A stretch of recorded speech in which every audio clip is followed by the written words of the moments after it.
Dans cette nouvelle vidéo, nous allons continuer à étudier ce qui se passe lorsque le milieu de propagation n'est plus isotrope mais anisotrope. Et là, on va introduire la notion de biréfringent. Alors, retour sur ce qu'on a pu voir précédemment. On a pu montrer que le vecteur D n'était plus parallèle au vecteur E. On avait trouvé à partir des équations de Maxwell, dans le cas du nom de plane, cette relation. Et puis, dans le cas d'un milieu anisotrope, on a une autre relation qui nous relie D et E à travers un tenseur qui contient les indices. Ici, on s'est placé dans le repère où ce tenseur est diagonal. Alors, on voit qu'on a deux expressions pour l'induction électrique. Donc les deux membres de droite de ces deux expressions doivent forcément être égaux, ce qui va nous donner cette relation. Et on va continuer à travailler sur cette relation pour voir ce à quoi ça va nous mener.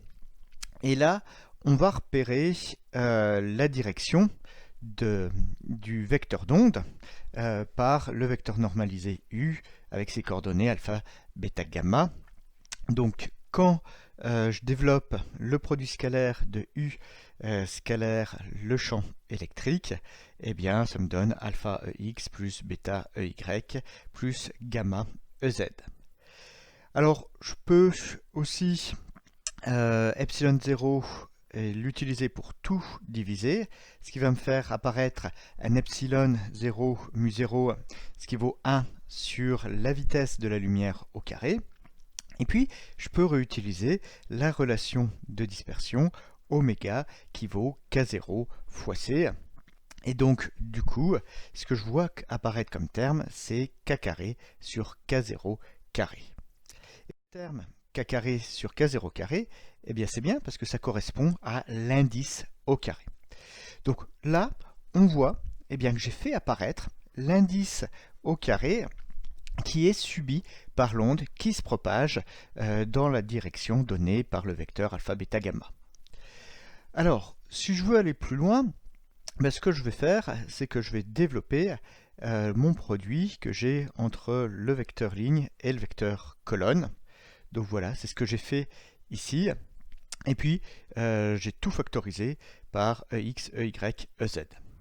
Donc on voit que des deux côtés, eh bien, j'ai du EX, EY, EZ. J'ai le vecteur électrique, excitation électrique des deux côtés. Donc je vais tout mettre du même côté. Voilà, c'est ce que j'ai fait. Et j'obtiens une équation, un système de trois équations sur les composantes de EX, EY, EZ. Alors, ce système, eh bien, il a une solution qui est évidente. C'est EX égale EY égale EZ égale 0. Donc le vecteur nul, c'est la solution de ce système d'équations. Alors là, on voit bien que ce n'est pas forcément ce qui nous intéresse, ce n'est pas une solution qui est intéressante. Donc ce qu'il faut, c'est trouver d'autres solutions, et on aura d'autres solutions non triviales si le déterminant de ce système est égal à 0. C'est la condition pour avoir d'autres solutions. Donc ce qu'on va faire, c'est qu'on va calculer ce déterminant.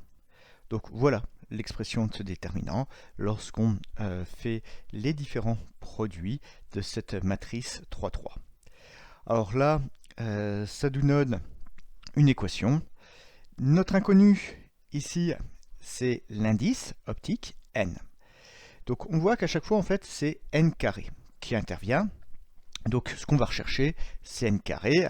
Après ce n carré, il y aura deux valeurs, une valeur positive, une valeur négative. On sait que la valeur négative, on pourra l'oublier pour n. Donc là, ce qu'on s'aperçoit, c'est que n carré, eh bien, à chaque fois, c'est au niveau 2. Donc ce qu'on va avoir, c'est une équation du second degré en n carré, et ça va donc nous donner deux valeurs possibles pour n carré. Donc ça va nous conduire à deux valeurs possibles pour l'indice n vu dans une certaine direction. Donc ces deux solutions pour n, on va les noter par exemple n' et n seconde. Ce seront les solutions physiques de l'équation précédente. Alors, ce qu'on peut montrer, c'est qu'à ces deux indices, eh bien, on va pouvoir à chaque fois associer une onde plane, donc une onde plane des primes et une onde plane des secondes. Et d'autres propriétés de ces deux ondes planes, c'est qu'elles seront polarisées linéairement et elles seront orthogonales. Alors, on voit bien là que du coup, quand on a un milieu anisotrope, eh bien, on a deux indices qui apparaissent, deux ondes polarisées linéairement, orthogonalement, qui vont pouvoir se propager dans ce milieu, et c'est ça qui donne naissance à ce qu'on appelle la biréfringence, deux indices de réfringence possibles.